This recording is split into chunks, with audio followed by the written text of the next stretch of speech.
Nous voici arrivés maintenant devant l'œuvre d'Ivanoé Fortier, Le Hibou. Cette œuvre a été généreusement donnée par le frère de l'artiste, Gilles Fortier, que nous avons d'ailleurs rencontré et qui nous explique comment l'idée de ce don lui est venue. Je vais rapidement vous parler d'une longue histoire. Je suis en éducation, je suis professeur à l'université en éducation, et c'est un aspect extrêmement important, l'éducation. La sculpture a commencé dans ce modèle-là. Elle était réalisée devant chez moi par Ivano, et les gens autour dans le quartier l'ont vu se réaliser. Et les enfants, tout de suite quand ils l'ont vu, les enfants l'ont appelé le hibou.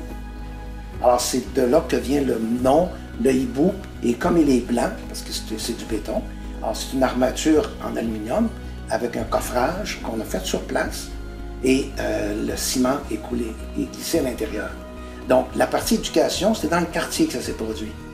Et le lien que je fais, c'est que là, maintenant que la sculpture est à l'Université de Sherbrooke, l'éducation va continuer. Alors les étudiants vont constamment voir la sculpture, c'est déjà commencé, elle est bien installée. Les étudiants, le personnel, la sculpture va vivre à l'Université de Sherbrooke dans ce contexte-là. Alors c'est la raison pour laquelle, à la fois, je voulais l'offrir à l'Université de Sherbrooke et je suis très content que l'Université de Sherbrooke l'ait accepté parce qu'elle va vraiment grandir à l'Université de Sherbrooke. L'artiste sculpteur Ivanoé Fortier affiche déjà une belle et longue carrière.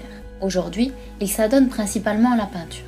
Cependant, lors de la réalisation du hibou, il exerçait son art dans le domaine de la sculpture. Son processus de création laisse une part importante à la découverte, au hasard. Il nous en dit lui-même quelques mots. Moi, ma création, c'est toujours mon subconscient.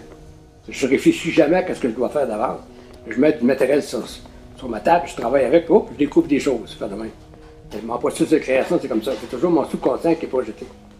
Et ça dépend avec quel matériau tu travailles. Si tu travailles de la pierre, ton subconscient, il ne peut pas être projeté directement dans une pierre. Tu as une petite maquette, au moins savoir où tu vas, savoir la dimension de la pierre que tu vas avoir, puis le coût de ça. Bon, puis, ça prend toujours une certaine préparation. Mais quand tu as fait un certain nombre de pierres, tu connais ton mécanisme de création, tu peux en créer d'autres sans avoir de petites maquettes. Ça, je l'ai vécu, cette chose-là aussi. Parce qu'après un certain nombre d'années de travail, tu dis que je vais trouver quelque chose de nouveau. Alors j'ai caché à peu près toutes mes œuvres avec des tissus par-dessus pour pas que je les vois trop. Puis j'ai commencé à faire une nouvelle création, puis finalement j'ai fini avec du styrofoam tranché, puis ça fait des sculptures qui s'emboîtaient une dans l'autre comme ça. Quatre formes pareilles, finalement, avec des ouvertures, des choses comme ça. Après ça, j'ai eu plusieurs maquettes comme ça, c'est là que j'ai fait le hibou en bois, en béton que vous avez là-bas. Le hibou est donc dans cette lignée d'œuvres issue du subconscient de l'artiste.